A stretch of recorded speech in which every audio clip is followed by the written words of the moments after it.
Hello folks, I'm back once again with another car from the fourth world. Every automotive industry reaches a moment where it stops copying and starts adapting. This channel explores those moments. Moments where a familiar platform is reshaped to meet local realities, local tastes, and local pressure. Today's car is not entirely new and it's not entirely old. It sits right in between, a bridge between ambition and limitation. This story is about how a platform began to change its identity. Today I'm looking at the first major impact of the Peugeot 405 on the Iranian automotive industry, and that car is Peugeot Pars. و امسال پارس ELX مدل سال با موتور 16 سوپاپ پرشتاب و با قدرت 110 اسب بخار، ترمزهای دیسکی چرخ عقب، ترمز الکترونیکی پیشرفته ABS با قابلیت فرمانپذیری و پایداری خودرو در هنگام ترمزهای شدید، هشدار دهنده دنده عقب، صندلی‌های برقی با قابلیت حرکت در 6 جهت با امکانات ویژه، گرم کننده در زمستان، خنک کننده در تابستان، تنظیم کننده گودی پشتی صندلی، هشدار دهنده گویا با رمز 10 رقمی ضد سرقت خودرو، سیستم صوتی جدید با قابلیت پخش لوح فشرده، آینه‌های جدید مجهز به گرم کن. Pars ELX. Peugeot Pars was not just another model. It represented a transition. It was the moment when a familiar platform began to evolve into something that felt newer, more prestigious, and more aligned with local expectations. Around 1999 to 2000, IKCO was producing the Peugeot 405 with nearly 85% domestic content. At the same time, both IKCO and SAIPA were pursuing a larger ambition to build a truly Iranian car. IKCO in particular was working on a project intended to replace Paycon, a vehicle meant to be affordable, simple, and locally sustainable. Cost was a key priority. Around that period, a proposal arrived from the French company Peugeot. It was, on paper, a facelift project for the Peugeot 405. IKCO analyzed the proposal carefully. What followed was a critical decision. Instead of treating it as a simple facelift, IKCO chose to reposition the project as an entirely new model. That decision marked the beginning of Peugeot Pars. Initially, the car was referred to by names such as Persia or Sapphire, but eventually the final name was chosen Pars, a name deeply tied to identity, geography, and national symbolism.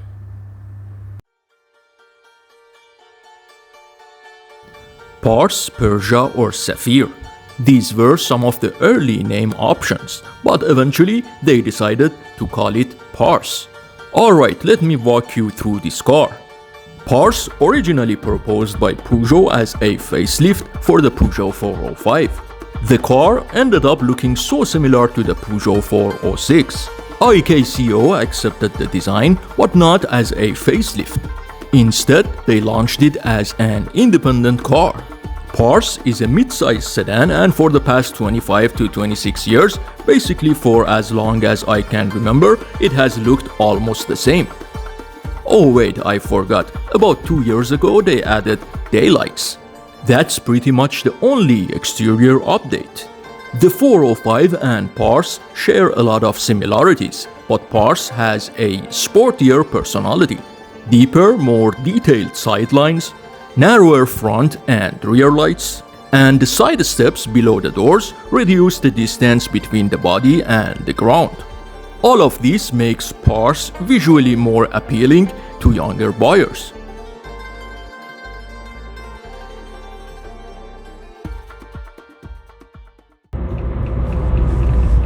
Pars comes with different engines. One of the engines is XU7, which I have already spoken about it, and the other engine is a TU5 engine.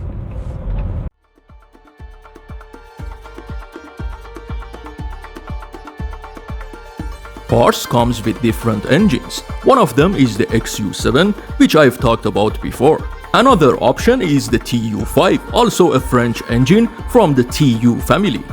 As you know, the XU7 is a 1.7 liter engine, while the TU5 is a 1.6 liter engine.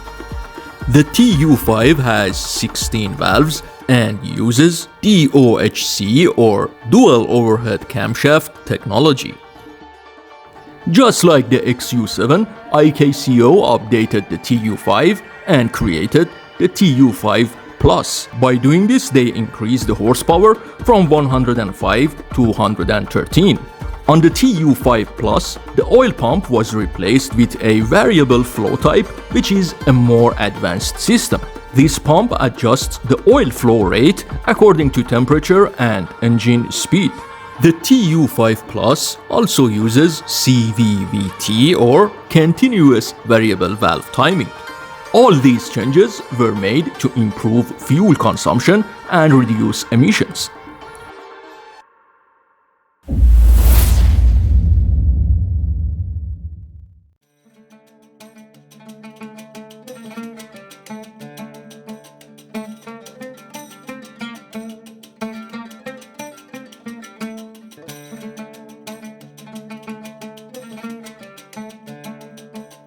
Alright, let's drive the car and see what it's like inside.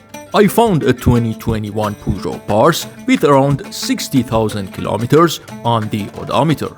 The moment I sat in the car, I realized the seat had an issue. I couldn't push it back fully and I wasn't able to sit comfortably behind the wheel. The dashboard of the Pars is almost identical to the 405's dashboard. On the Pars, you get media control buttons on the steering wheel, and the controls for adjusting the side mirrors are located on the upper part of the door. Other differences include the automatic climate control, which has replaced the old rotary knobs from the 405, and a new trim pattern on the door panels. Overall, IKCO has clearly tried to make the car look more presentable and feel more pleasant to drive with. I asked the owner to drive the car himself because I was not comfortable turning the steering wheel. Some specific trims of the Peugeot Pars come with a multimedia screen instead of the CD player. There is also a version of the car with an automatic gearbox. However, that model wasn't very successful. In some variants, the driver's seat can be adjusted with a small electronic button next to the seat. Let's talk about the quality of the materials used in the cabin. Most of the materials are hard plastics. To give you a more clear idea, if we presume that Korean cars are above average in terms of interior quality, then the materials in these cars fall slightly below average.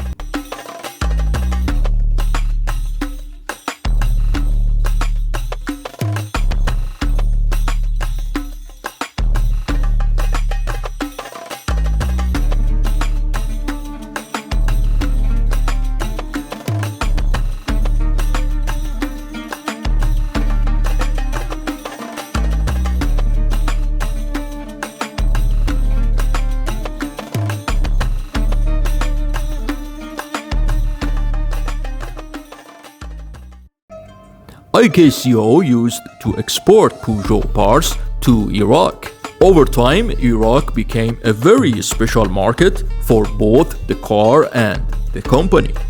Years ago, IKCO built an assembly plant in Al-Iskandariya or Alexandria in Iraq. According to the company's own statements, this site has a design capacity of up to 30,000 vehicles per year. When Peugeot Pars production slowed down in Iran, IKCO started assembling the car in Iraq. The car was launched under a new local name, Babel, which is the Arabic name of Babylon. The same 405 based sedan, same familiar shape, but a different badge and a new identity on Iraqi roads.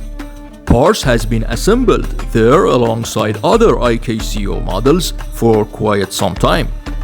The price of Babel in Iraq is around $10,000.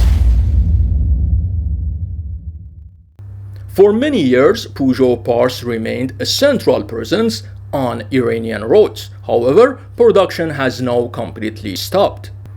Despite this, the car has retained exceptionally strong resale value. Many people continue to seek it out, and for reasons that go beyond logic alone.